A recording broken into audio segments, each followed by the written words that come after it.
Hi, Nat Watts, Lockridge Medical Centre. I thought it always helps if you know a little bit about where you might be working. So I thought I'd take you for a little tour around our treatment room area where our nurses spend most of their time. So if you come with me, we'll have a little walk together. So this is our entry into our treatment room.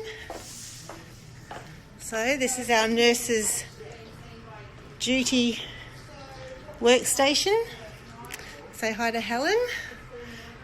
There's the admin support for our team. Amazing. This is Supriya. All right, now if we come this way, you will see that we have four beds,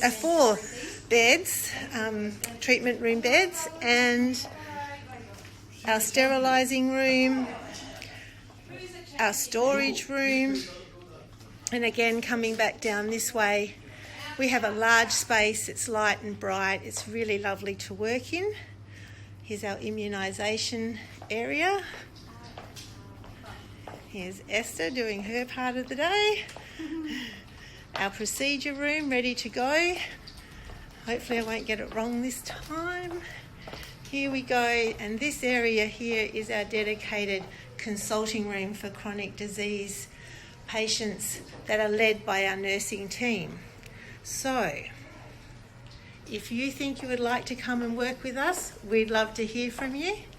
Our contact number 6278 2555. See you soon. Bye.